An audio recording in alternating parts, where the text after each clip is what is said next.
प्रधानमंत्री नरेंद्र मोदी क्या कह रहे हैं, आइए सुनते हैं। ऐतिहासिक कार्यक्रम में उपस्थित केरला के राज्यपाल श्रीमान आरिफ मोहम्मद खान, केरल के मुख्यमंत्री श्रीमान पिनाराई विजयन जी, देश के रक्षा मंत्री श्रीमान राजनाथ सिंह जी, केंद्रीय मंत्रिमंडल के मेरे अन्य सहयोगीगण, chief of naval staff admiral R Harikumar ji, MD Cochin shipyard, सभी विशिष्ट एवं गणमान्य अतिथिगण और इस कार्यक्रम में जुड़े मेरे प्यारे देशवासियों, आज यहां केरला के समुद्री तट पर भारत का हर भारतवासी एक नए भविष्य के सूर्योदय का साक्षी बन रहा है। आईएनएस विक्रांत पर हो रहा ये आयोजन विश्व क्षितिज पर भारत के बुलंद होते हौसलों की हुंकार है। आजादी के आंदोलन में हमारे स्वतंत्रता सेनानियों ने जिस सक्षम, समर्थ और शक्तिशाली भारत का सपना देखा था, उसी एक सशक्त तस्वीर आज हम यहां देख रहे हैं। विक्रांत विशाल है, विराट है, विहंगम है। विक्रांत विशिष्ट है, विक्रांत विशेष भी है। विक्रांत केवल एक युद्धपोत नहीं है, ये 21वीं सदी के भारत के परिश्रम, प्रतिभा, प्रभाव और प्रतिबद्धता का प्रमाण है।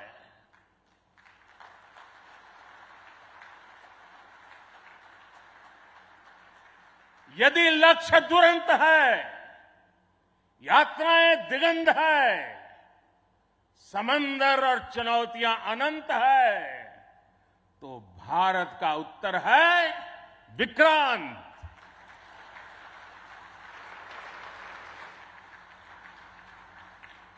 आजादी के अमृत महोत्सव का अतुलनीय अमृत है विक्रांत।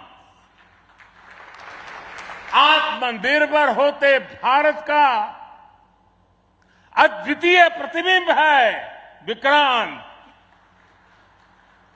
ये हर भारतीय के लिए गर्व और गौरव का अनमोल अवसर है। ये हर भारतीय का मान, स्वाभिमान बढ़ाने वाला अवसर है। मैं इसके लिए हर एक देशवासी को बधाई देता हूं। साथियों, लक्ष्य कठिन से कठिन क्यों न हो, चुनौतियां बड़ी से बड़ी क्यों न हो, भारत जब ठान लेता है तो कोई भी लक्ष्य असंभव नहीं होता है।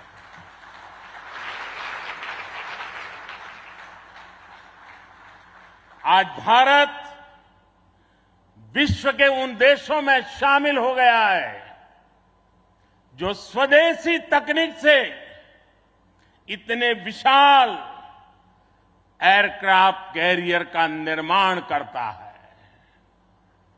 आज आईएनएस विक्रांत ने देश को एक नए विश्वास से भर दिया है।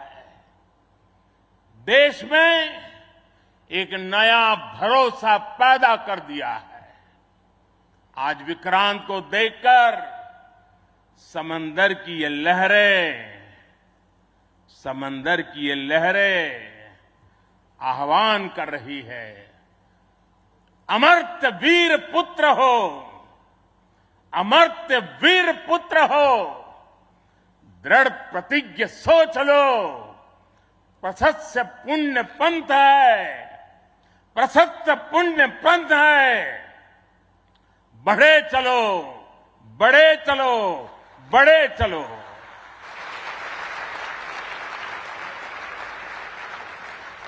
साथियों, इस ऐतिहासिक अवसर पर मैं भारतीय नौसेना का कोचिन शिपयार्ड के सभी इंजीनियर्स, वैज्ञानिकों और मेरे श्रमिक भाई बहनों का अभिनंदन करता हूं, जिन्होंने इस सपने को साकार किया है। केरला की पुण्य भूमि पर देश को ये उपलब्धि एक ऐसे समय पर मिली है जब ओणम का पवित्र पर्व भी चल रहा है। मैं सभी देशवासियों को इस अवसर पर ओणम की हार्दिक शुभकामनाएं भी देता हूं। साथियों, आईएनएस विक्रांत के हर भाग की अपनी एक खूबी है, एक ताकत है, अपनी एक विकास यात्रा भी है। ये स्वदेशी सामर्थ्य, स्वदेशी संसाधन और स्वदेशी कौशल का प्रतीक है। इसके एयरबेस में जो स्टील लगी है, वो स्टील भी स्वदेशी है। ये स्टील डीआरडीओ के वैज्ञानिकों ने विकसित किया, भारत की कंपनियों ने प्रोड्यूस किया। एक युद्धपोत से भी ज्यादा एक तैरता हुआ एयरफील्ड है, एक तैरता हुआ शहर है। इसमें जितनी बिजली पैदा होती है, उससे 5000 घरों को रोशन किया जा सकता है। इसका फ्लाइट डेक भी 2 फुटबॉल ग्राउंड के बराबर है। विक्रांत में जितने केबल्स और वायर्स इस्तेमाल हुए हैं, वो कोची से शुरू हो तो काशी तक पहुंच सकते हैं।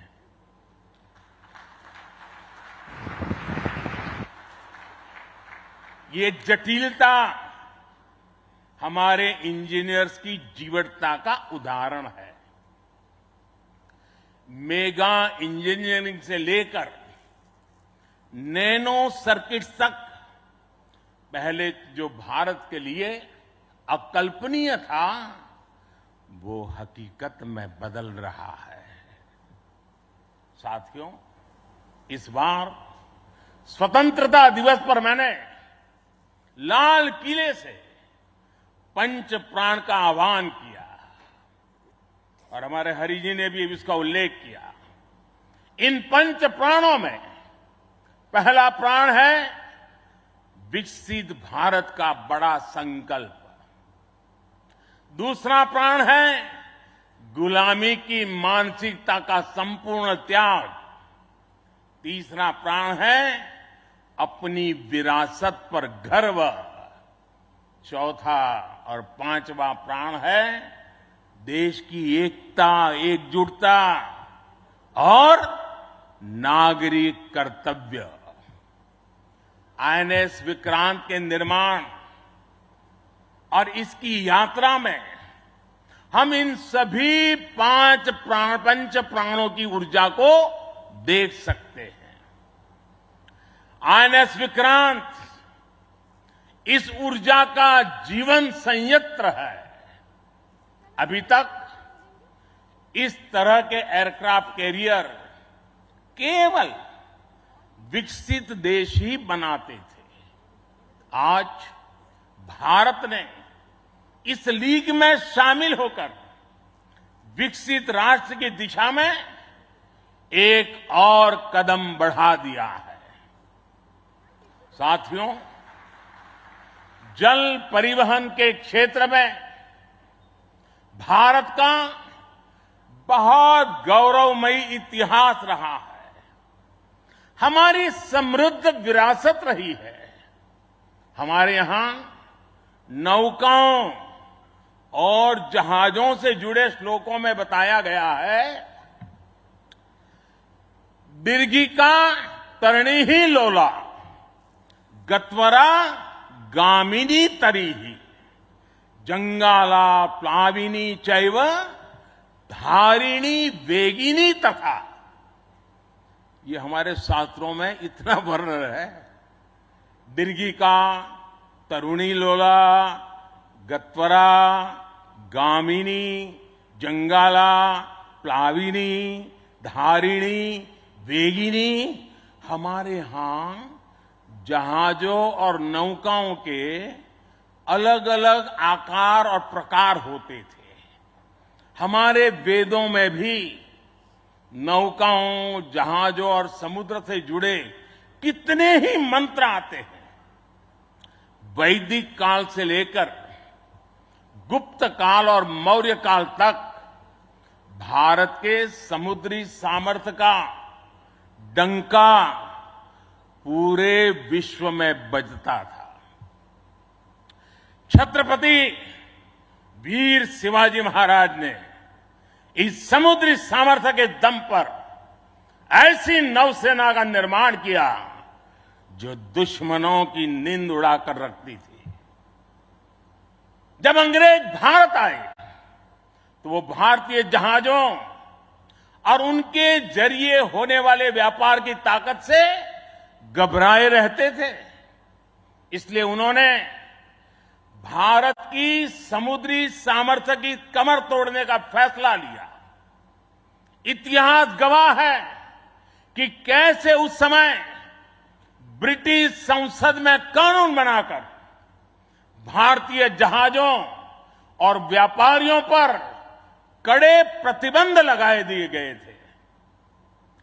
भारत के पास प्रतिभा थी, अनुभव था, लेकिन हमारे लोग इस कुटिलता के लिए मानसिक रूप से तैयार नहीं थे।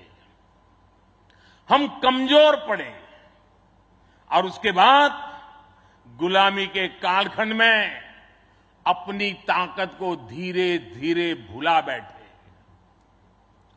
अब आजादी के अमृत काल में भारत अपनी उस खोई हुई शक्ति को वापस ला रहा है। उस ऊर्जा को फिर से जगा रहा है। साथियों, आज 2 सितंबर 2022 की ऐतिहासिक तारीख को इतिहास बदलने वाला एक और काम हुआ है। आज भारत ने गुलामी के एक निशान, गुलामी के एक बोझ को अपने सीने से उतार दिया है। आज से भारतीय नौसेना को एक नया ध्वज मिला है। अब तक भारतीय नौसेना के ध्वज पर गुलामी की पहचान बनी हुई थी, लेकिन अब आज से छत्रपति शिवाजी महाराज से प्रेरित नौसेना का नया ध्वज समंदर और आसमान में लहराएगा।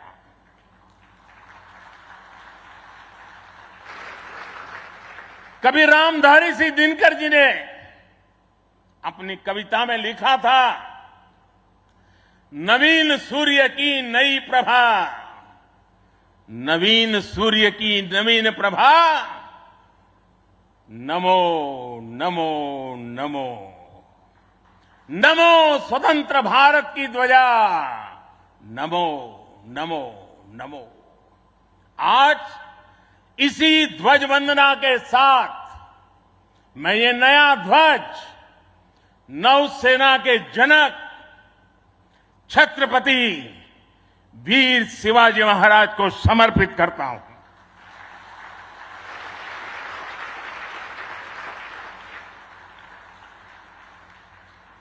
मुझे विश्वास है भारतीयता की भावना से ओतप्रोत ये नया ध्वज भारतीय नौसेना के आत्मबल और आत्मसम्मान को नई ऊर्जा देगा।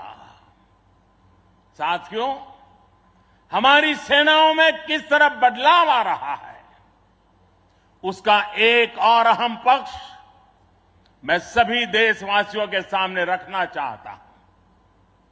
विक्रांत जब हमारे समुद्री क्षेत्र की सुरक्षा के लिए उतरेगा तो उस पर नौसेना की अनेक महिला सैनिक भी तैनात रहेगी। समंदर की अथाह शक्ति के साथ असीम महिला शक्ति ये नए भारत की बुलंद पहचान बन रही है। मुझे बताया गया है कि अभी नेवी में करीब 600 महिला ऑफिसर्स हैं, लेकिन अब इंडियन नेवी ने अपनी सभी शाखाओं को महिलाओं के लिए खोलने का फैसला किया है। जो पाबंदियां थी वो अब हट रही है। जैसे समर्थ लहरों के लिए कोई दायरे नहीं होते, वैसे ही भारत की बेटियों के लिए भी अब कोई दायरे या बंधन नहीं है।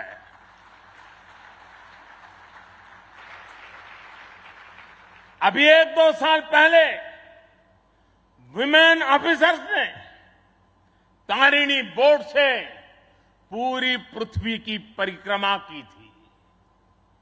आने वाले समय में ऐसे पराक्रम के लिए कितनी ही बेटियां आगे आएगी, दुनिया को अपनी शक्ति से परिचित करवाएगी।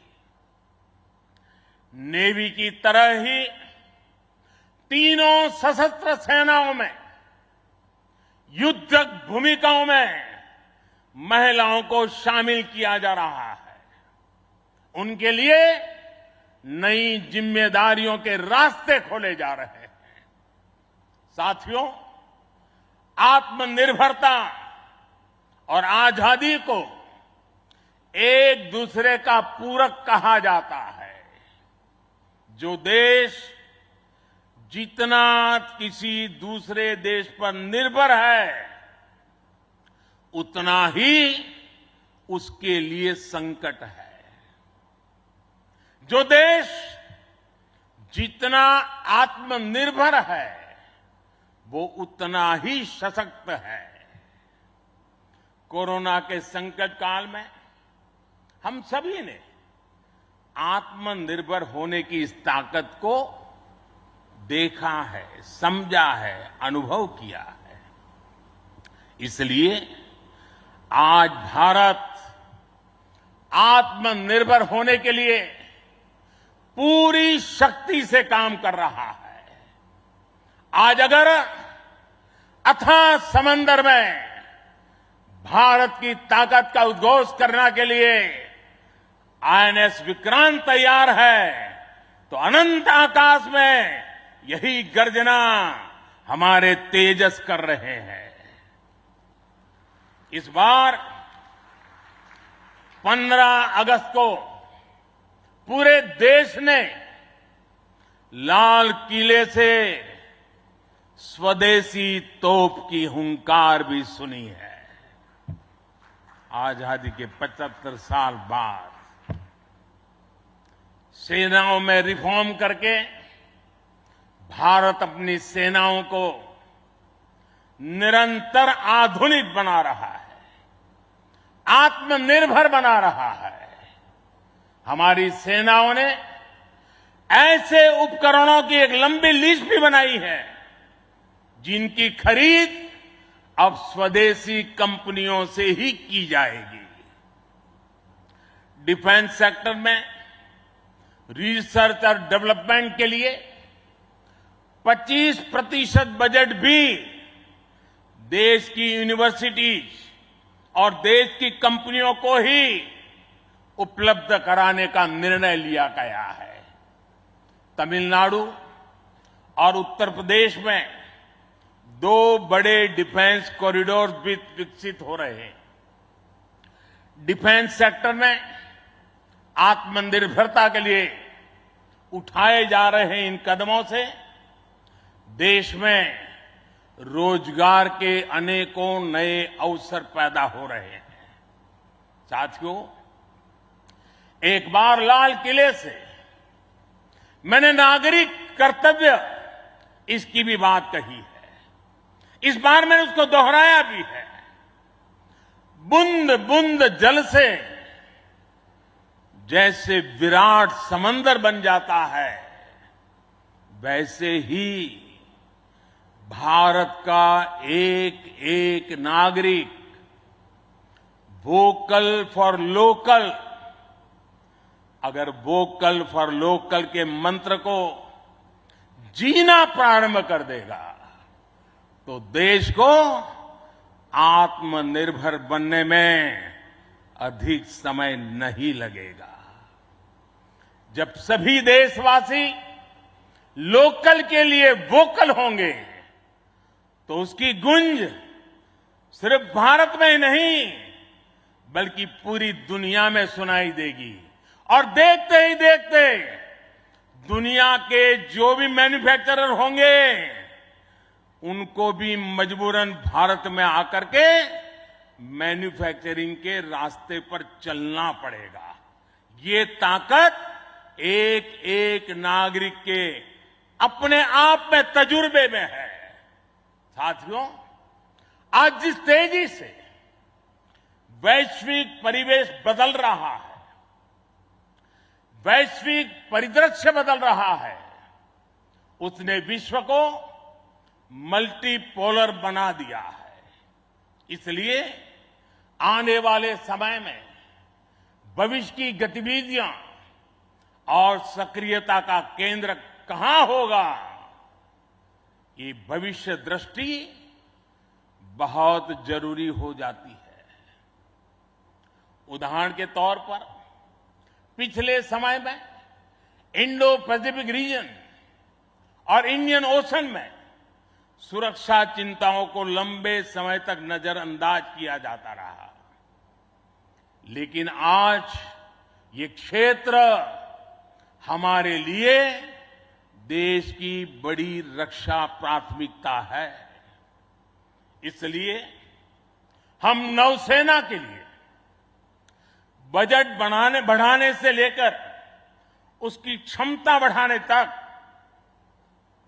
हर दिशा में काम कर रहे हैं।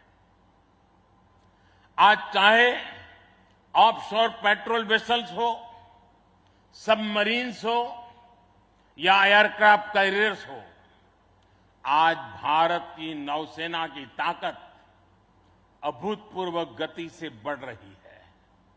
इससे आने वाले समय में हमारी नेवी और मजबूत होगी।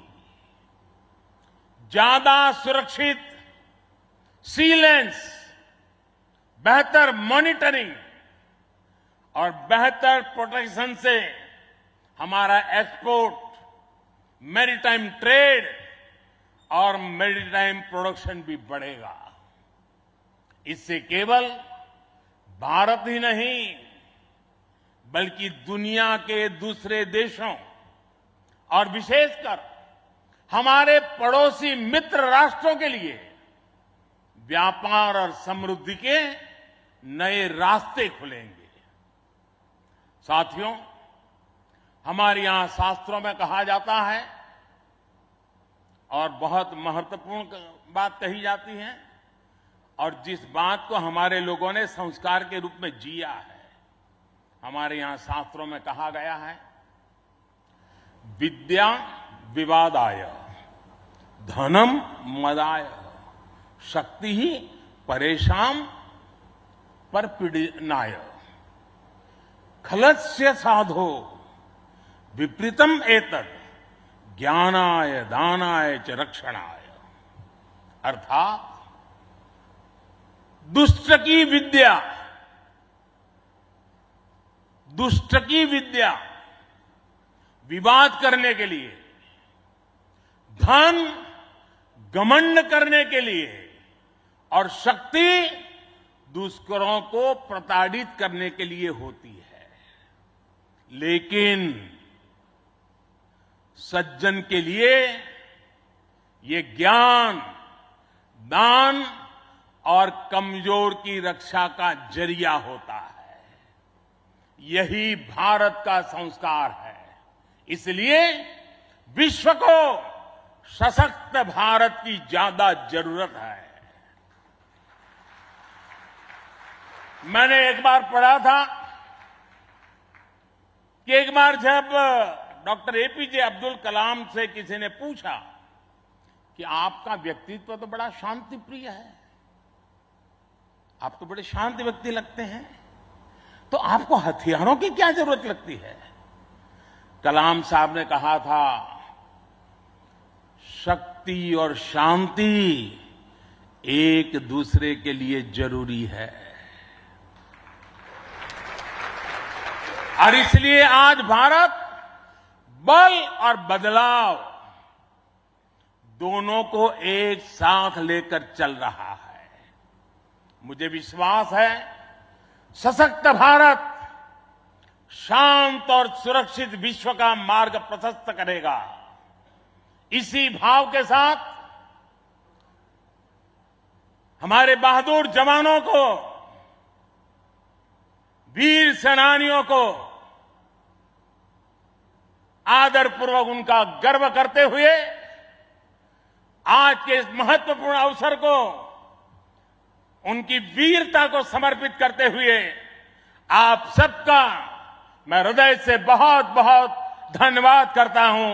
जय हिंद।